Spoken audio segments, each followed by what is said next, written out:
That'll Refined, a twist on tradition that's crazy like a fox. We're not crying wolf when we say, you've never seen a fox in socks that compares to this pack. Then from Fox's defeat. I don't think people knew me, they just knew the shoes. We put our best foot forward and unmask one of the biggest names in shoe design, Plus. All right, let's get busy. Men, you should be taking over in the kitchen tonight, and we have the best recipe to butter up your lady. And this just in, an update on our latest Refined to the Rescue pet. Seattle Refined starts now. Hi everybody, welcome to Seattle Refined. I'm Gard Swanson. You know, the Northwest is a region steeped in tradition, but on occasion we don't mind borrowing popular customs from other cultures, which brings us to the fox hunt. When most people think of a fox hunt, they think of something sort of like this. The tradition dates back to the 1600s in England. Now we know what you're thinking. Unleashing the hounds to chase a cute little fox on horseback seems a little cruel. But, as Refined's John Prentice discovered, one local group is preserving the heritage of the hunt by outfoxing tradition.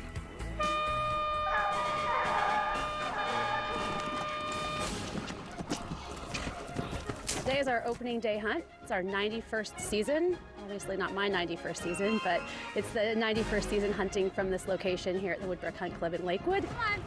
Hounds will look for the scent. We follow them. Sometimes for up to 3-4 miles. Dressed as if they leapt out of a cigar lounge painting, members of the Woodbrook Hunt Club near Joint Base Lewis McChord keep the spirit of this aristocratic 18th century sport alive. Why, you ask? Because it's fun. You know, if you love horses and you love dogs and hounds, it's just the best thing that you can do on a Saturday or Sunday. Somebody said to me, that's the most fun you can have with your pants on. You don't have to have a fancy horse or fancy tack.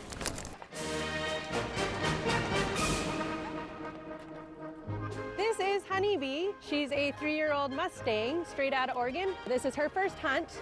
A year ago, she was the hunted, and this morning she's going to be in the hunter. Once the hounds are released, the chase is on. Somewhere out in this wilderness is an English fox running as fast as he can, wearing Nikes. So you're the fox?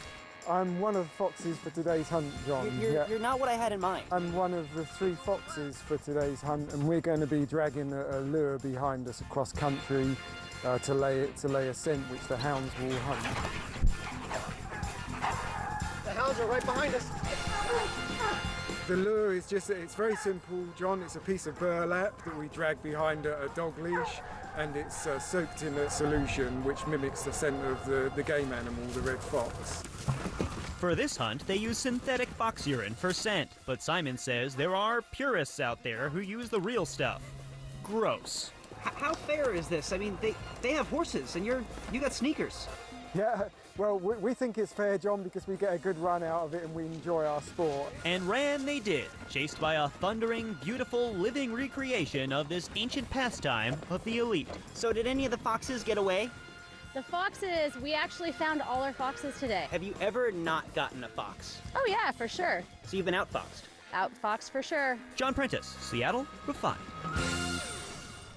To learn more about the Woodbrook Hunt Club or watch that story again, check out the website.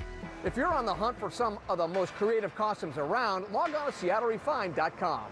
You may not believe your eyes when you see some of the outlandish get-ups at KomoraCon 2017 in Portland over the weekend. Thousands attended the annual 3-day cosplay festival.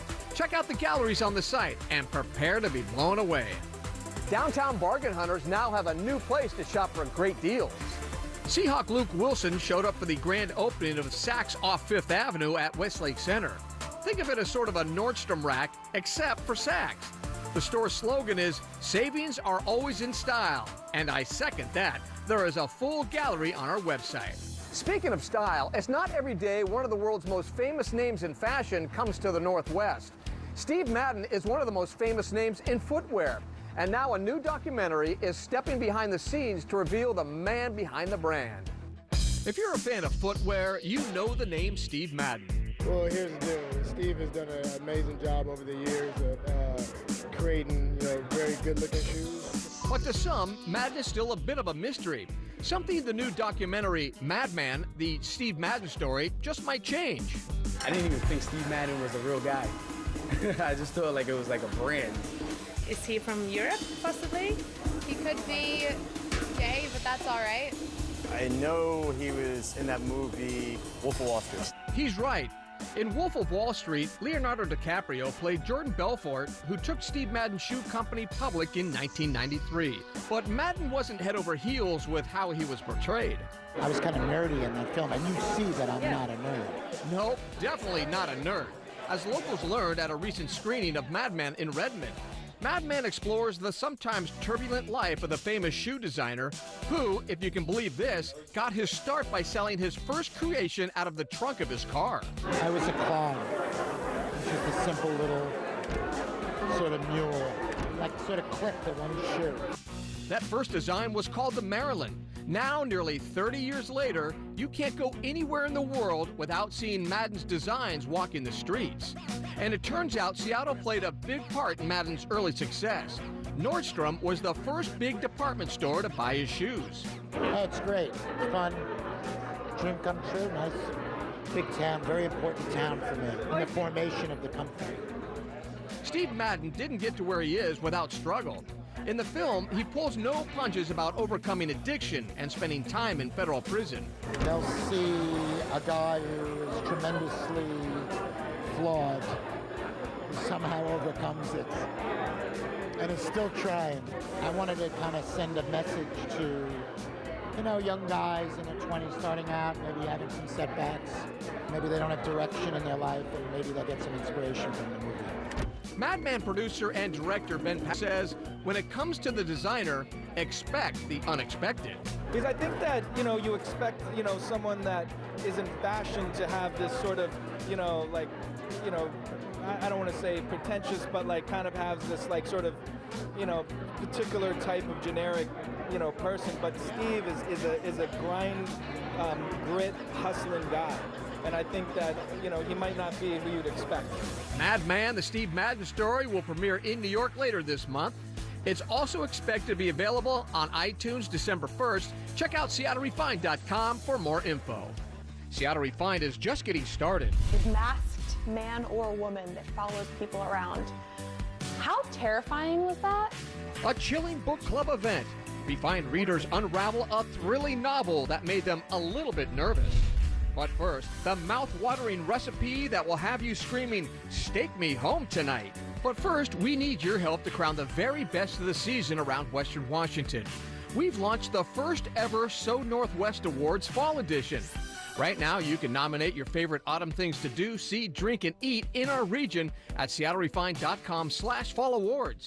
And if you participate, you can enter for a chance to win a grand prize that includes 2 tickets to see the Nutcracker at the Pacific Northwest Ballet and a one-night stay at the Alexis Hotel in the PNB Suite. Again, go to SeattleRefined.com/Fall Awards for voting guidelines and complete contest rules. If you have Welcome back to Refined. I'm Gert Swanson. We are in the thick of fall, and it seems like everywhere you go, the scent of pumpkin spice is in the air. Everything from candles to lattes. But move over, pumpkin spice. There's a new fall craze in town. According to our experts at SeattleRefined.com, apple butter is the new pumpkin spice. Need proof? Just head down to one of Skillet's 3 locations and you'll discover a trio of apple butter flavored cocktails on the menu. To learn more, check out the website.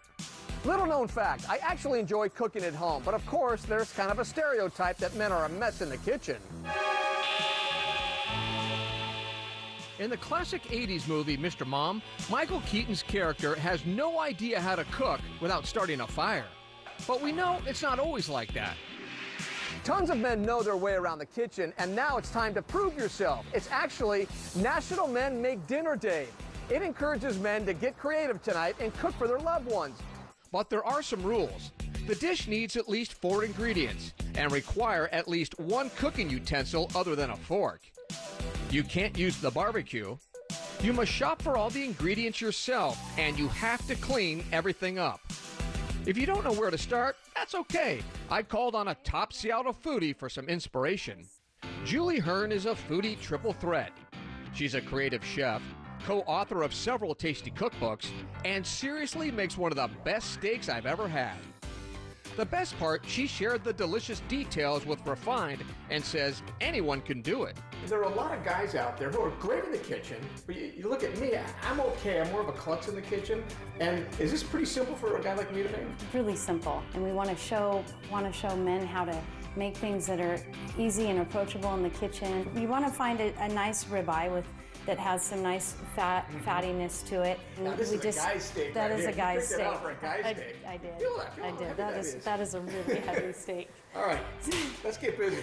You can just use salt and pepper and a little smoked paprika. Are you sure you're putting enough on? I'm just going to put a little because we're going to add that nice compound butter that we have over here. Today we're just going to add a little bit of this nice gorgonzola, and I'm going to ask if you wouldn't mind just mashing a little bit of that in there. We'll just cut up. I can mash. Remember, I'm a dude. All right. I'm good at mashing. Guys love mashing, so you Let's mash. Let's mash. Or the guys at home, right?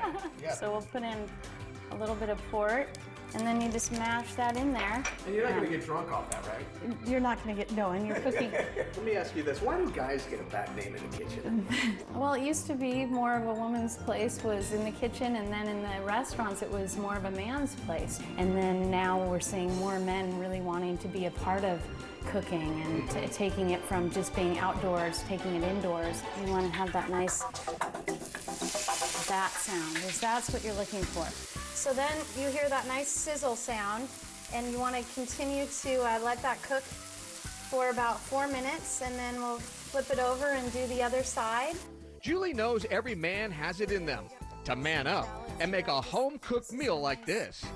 She grew up with 2 brothers and has 3 sons. I've been around a lot of men in my life, and so you know how to cook a man's meal. So I do, and it's a kind of revolving door of boys coming in and out of our house. So how did you get into cooking?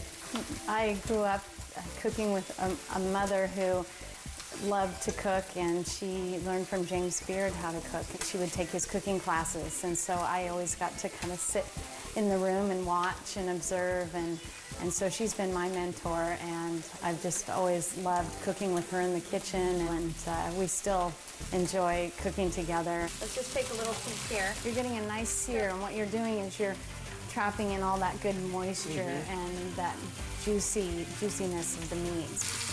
Yeah, we'll just go ahead and take this off, and I'm gonna watch out here, guard, I'm coming through.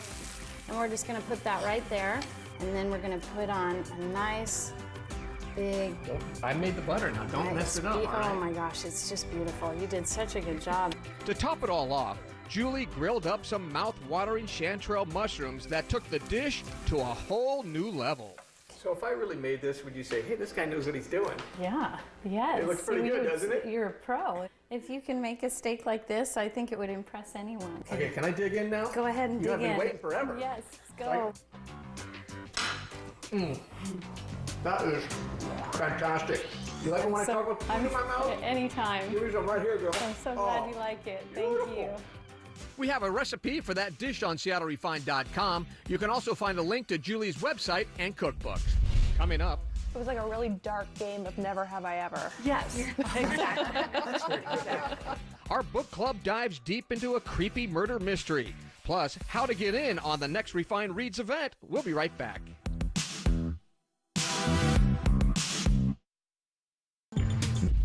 At Seattle Refined, we never get tired of hearing from you. Like us on Facebook, tweet us your story ideas, or shoot us an email telling us what you want to see on the show. You can find our inbox at hello@SeattleRefined.com. Seattle Refined will be right back.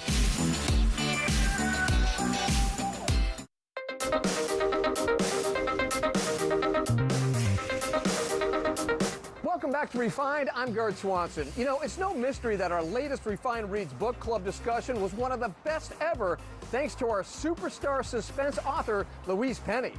A gaggle of our Refined Reads members actually got to meet Penny at an event in Seattle before they started reading our latest book club pick, Glass Houses. We couldn't wait to head over to our sponsor, University Bookstore, to unpack this complicated thrill ride. She is essentially a rock star in the mystery, especially the detective mystery series. This is her 13th book. And I love this one. Glass Houses is the latest edition of author Louise Penny's wildly popular Chief Inspector Armand Gamache series that revolves around the quirky characters that live in a fictional Canadian village known as Three Pines. I just want to move to Three Pines. I want to be the best friend of every person in that village. Well, that's what was cool for me, because I was a little nervous knowing it was her 13th book, and I thought, am I going to catch up? But it stands alone, and she does a really good job. Glass Houses opens with a mystery murderer on trial. The twist? Readers don't know who died or who done it, and they won't until they are well into the book. Saw this book almost like an onion, like there was an outside, and you would learn a little bit or pick it up and like a little bit more, a little bit more. The author slowly reveals the clues by going back in time to the moment a terrifying figure known as the Cobrador appears in the village. Okay, so let's talk about one of the biggest characters in the book that never says a word. El Cobrador, the conscious, the masked man or woman that follows people around. How terrifying was that? Scary at first when I didn't know what it was. The part of it that got scary was when they're talking about the crows were just landing on it. I'm like, how still and quiet are you that crows are just landing on you? Over the summer, Louise Penny was in town for a book event with University Bookstore, and Refined invited our readers to the exclusive meet and greet where she explained the meaning of the Cobrador. The Cobrador is a debt collector, and he is shaming the person into paying an unpaid debt. Well, the Cobrador shows up in Three Pines, but the debt that he's collecting isn't monetary, it's a moral debt. And everyone in Three Pines thinks he's there for them. Exactly. I liked that having the Cobrador there gave the characters an excuse to tell some of the stories about their darker pasts. As the villagers reveal their inner demons, the book's deeper themes are exposed. Well, conscience is one, right? And figuring out how people react when they think somebody's found out their secret. I tended to really agree with her about what people do sometimes in the name of conscience. I think for me, if it, what do I want to say, promotes hate, then that kind of level of conscience is difficult for me to support. What kind of did Three Pines mean to you guys? Is it a place you'd want to go? Is it a state of mind? Is it a place you dream of? I feel like Three Pines is not a physical place, it's a state of mind. An escape, but you wouldn't want to stay too long. Our November book club selection is The Burning Girl by Claire Massoud. And to watch a chunk of our unedited interview with Glass Houses author Louise Penny, log on to our Facebook page. We'll be right back, but first, this refined, shareable moment.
If you have...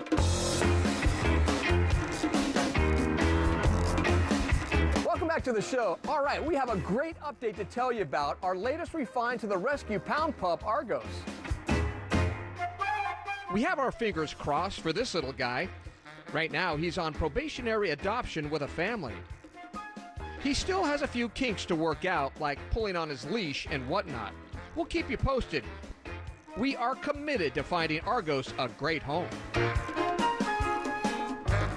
All right, that's going to do it for today's show. I'm Garth Swanson. Have a good one, everybody. We'll see you next time right here on Seattle Refined.